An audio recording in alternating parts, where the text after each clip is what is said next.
Hi there friends, this is Chris with Peace of Mind Art and Crafts, and I'm here today to give you this is another tutorial on the ribbon roll that I have made in the past. I've made several of them. This is one showing, this one is the one I made on camera. It is, let's see,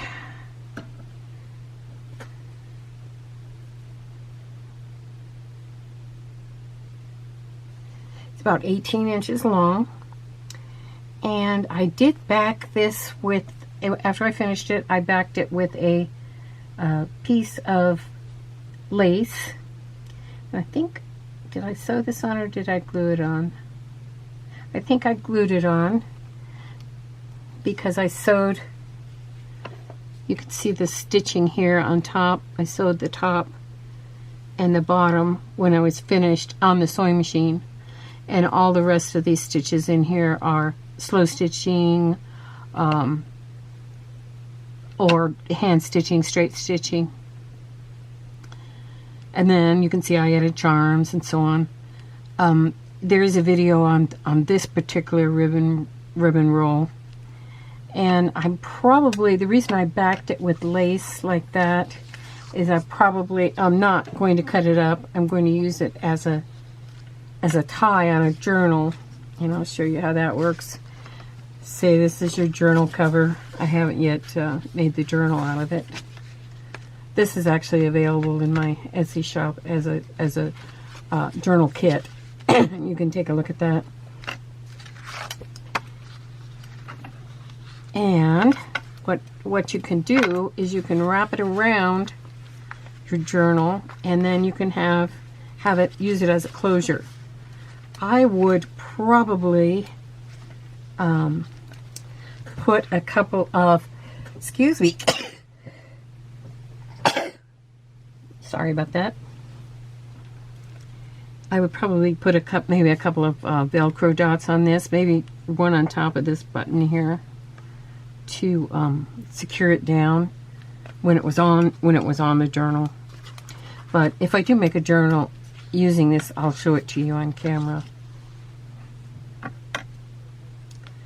So that's what it looks like when it's finished. Last time I used a strip of muslin, and that's what I've used for most of my slow stitch rolls. I call them slow stitch ribbon rolls because they look like ribbon. You could call them a snippet roll. Snippet roll is when you use either fabric or paper on a backing, and then you glue most of the things on, and then you do your stitching along the top and the bottom, and sometimes in the middle if you need to just secure them down. And then you can cut them up into smaller pieces and use them. Let's see if I have I don't think I'm going to be able to take that down without everything falling on my desk. Sorry about that. So anyway, I cut up a strip of this quilted cotton fabric. I love working with this. This is what I make the slow stitch pouches out of, and it is a little bit more difficult to go through the layers on this than, say, a strip of muslin. So if you're a beginner, I might recommend that you do the strip of muslin. So what I'm going to do is I'm going to kind of get this ready in the same way I do with a slow stitch. A piece of, say I'm doing like a 8 by 6 slow stitch like that come in the kits. They either have an 8 by 6 piece or they have a 9 by 6 piece of muslin in them. I do have a kit available on the slow stitch ribbon roll, which I will link, and that comes with a strip of muslin. If you wanted to try this, I will send you a strip of the white cotton instead, but you have to let me know in the notes when you order it, if you're ordering the slow stitch ribbon roll.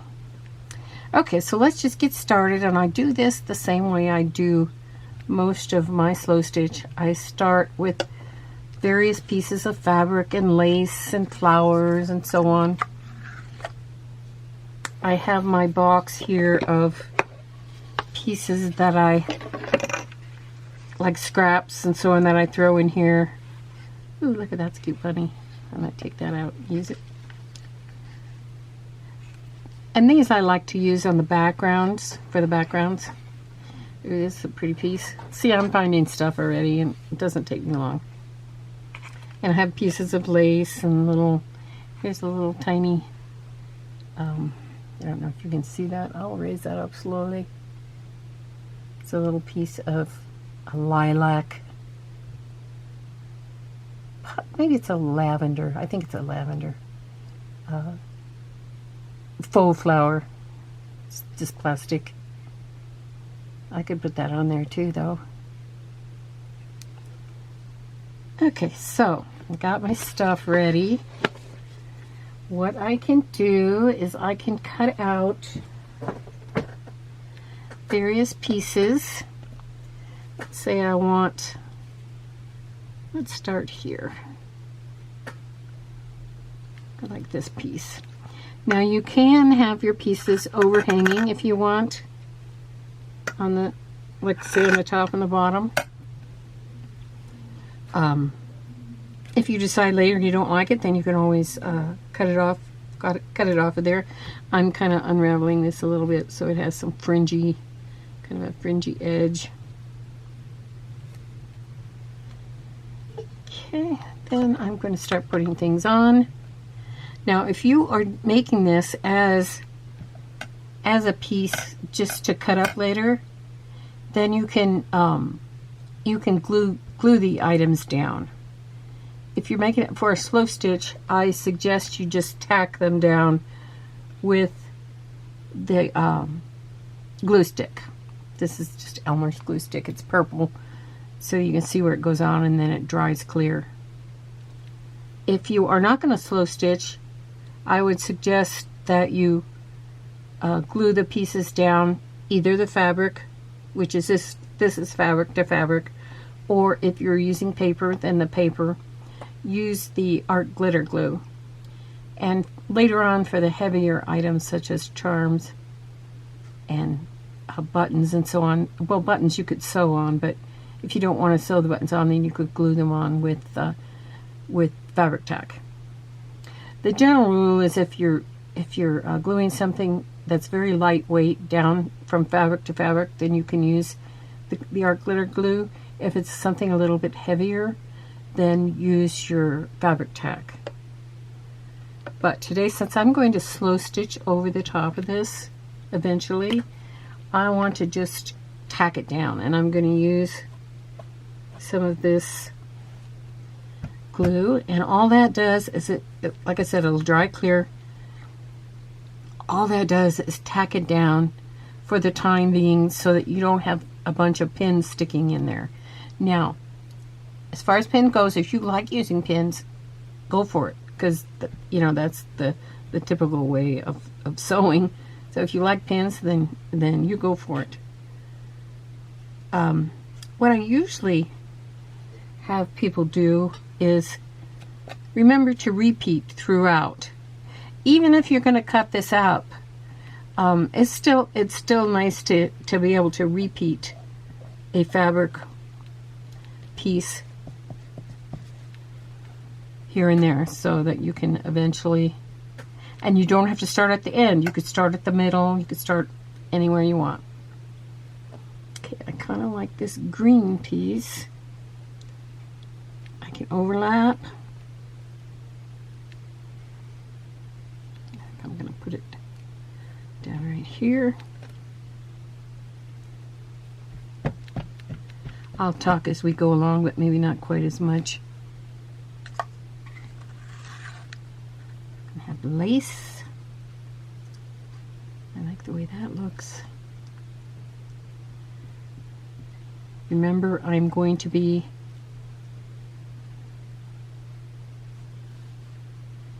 this will dry clear, the purple. I'm going to be slow stitching over the top of this, and that's the reason why I'm using this this type of glue is because it's a very thin, and I'm not gluing it all over. And so when I sew through it, after it's dry, I sew through. Don't try to sew through it when it's still wet. But after it's dry and you sew through it, it's just a very thin layer, and so that makes it easier to sew through. Let's see, do I want to put this bunny on there? I think I'll try to clip them down just a little bit.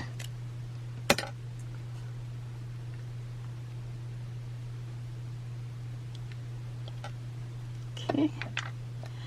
And like I said, you don't have to put everything down straight, and you don't have to glue the whole entire piece, just a little area of it so that it tacks down there. This is kind of the planning stage of your ribbon roll. Let's see, look at this.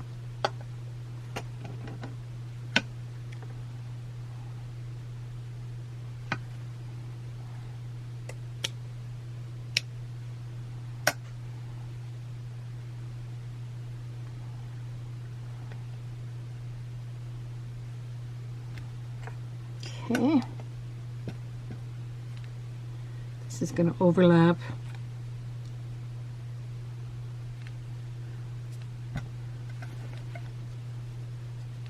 A little bit here.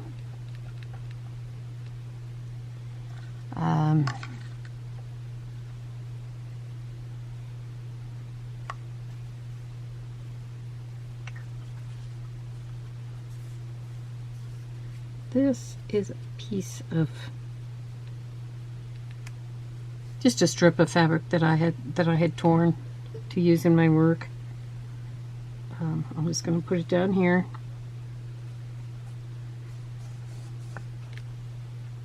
Another thing you can do if you want is you can have lace peeking out from underneath, like for example this one. Or I can actually cut this lace if I wanted to and use it. I can, let me show you here. I can kind of, if I wanted to, I could kind of pleat it up a little bit. That would look cool. Now for that, I may use a few pins.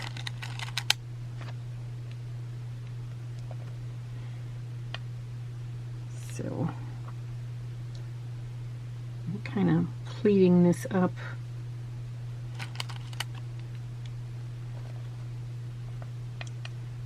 And then of course when I do my slow stitching over the top of it, then I'll take those pins out as I go.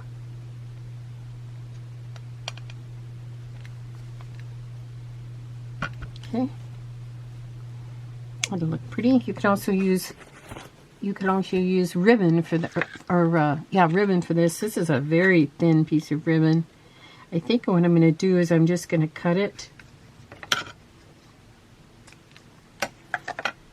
long, and then when I sew it, I'm just gonna pin it right here,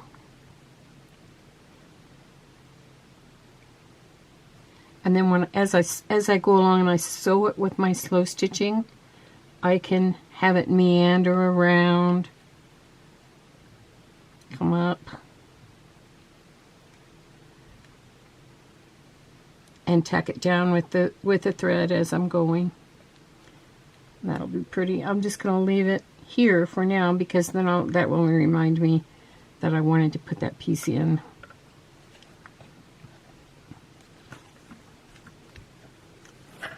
Okay, here are another thing you can use are some of these little applique flowers.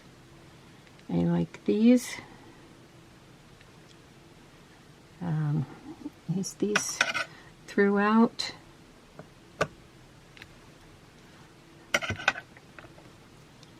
And I'm also going to, decide which side I want to use. I think the other side is the right side, but I don't think it matters. because I couldn't really tell, so, so of course it wouldn't really matter. These might not stick down too well because they are kind of a little bit heavier than, say, just a plain piece of fabric. But I'm going to cut another section of this because I want to repeat it somewhere else in here.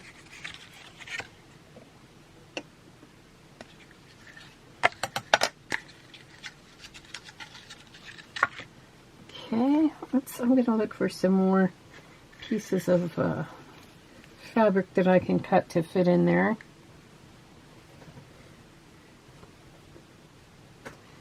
Here's like a Paris scene. I kind of like these houses, but they're sort of big for what I'm using. I think I'm going to use these flowers that are here though.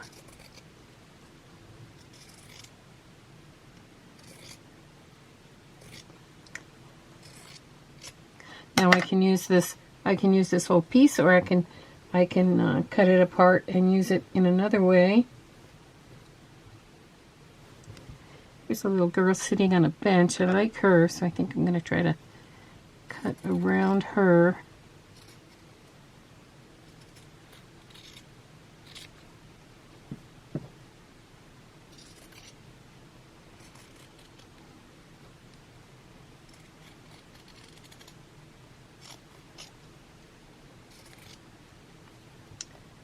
And I'll use her somewhere on here.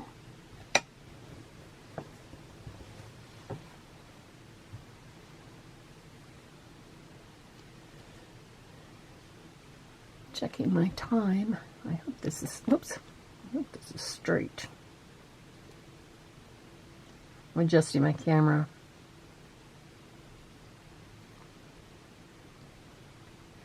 Excuse me for the wobbling.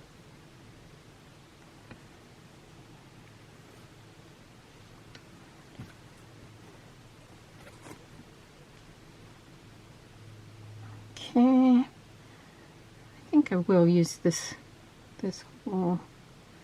whole piece.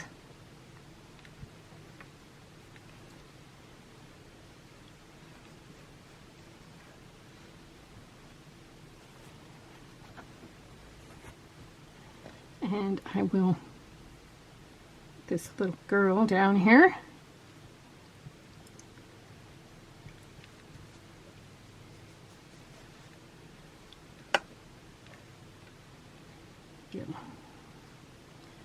Put these flowers down here. Now, just because I'm putting flowers on here, I can also embroider flowers on here too when I start doing the slow stitching. And I'll start working on this slow stitching, and then I'll show you on camera probably for part 2 of this.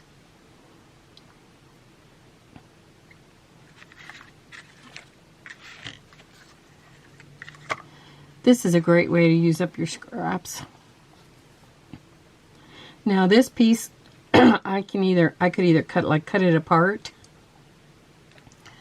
So let me show you what I mean by that. Ooh, here's a pretty butterfly too that I want to put on here.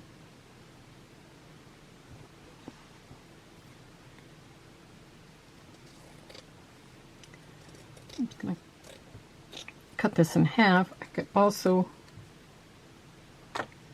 excuse me, unravel this a bit.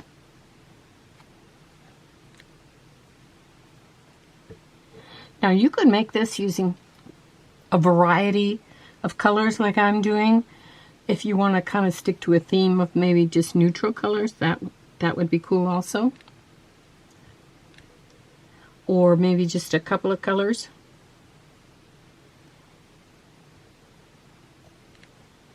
It's up to you.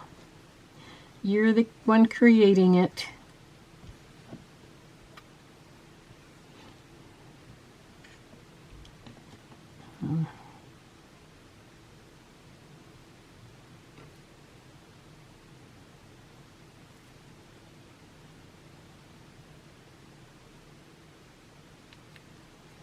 See what else I got here. I'm just trying different things out here.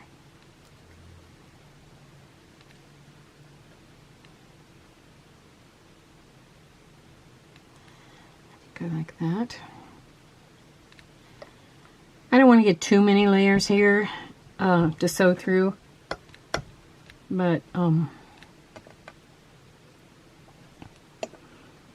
this is a fabric that I got at Joann's, and it's got little butterflies that are tacked to it. It's kind of like an organza type of thing. I think I'll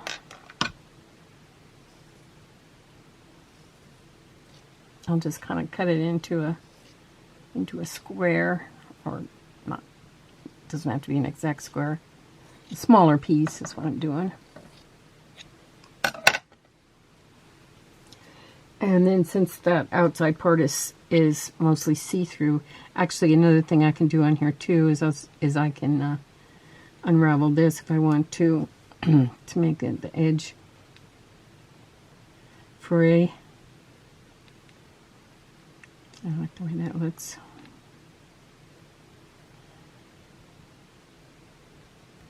I hope you all are doing well today.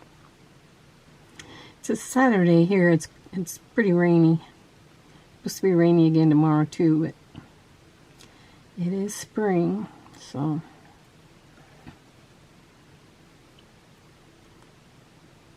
glad it's raining a lot this spring, because I hate it when everything dries up so much during the hotter part of the summer because we haven't had enough rain. So let's audition this and see where I want it.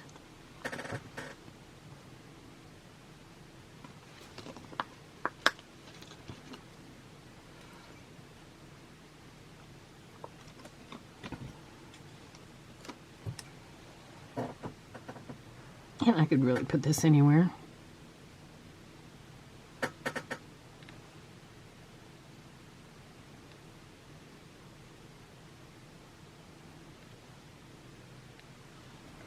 I kind of like it there.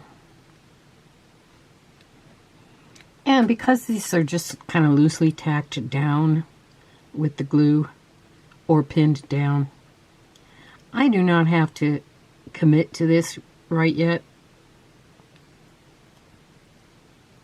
And also, I don't have to finish, let's see how long this whole roll is. I don't have to finish this all in one go. I can if I want, but I can also,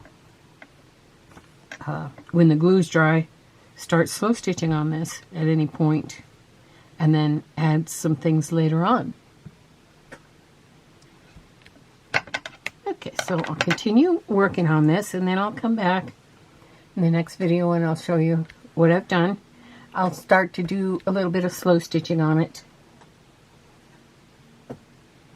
Put this one up here too so you can see kind of what it looks like when it's finished. Thank you for joining me today. I wish you peace of mind. Bye now.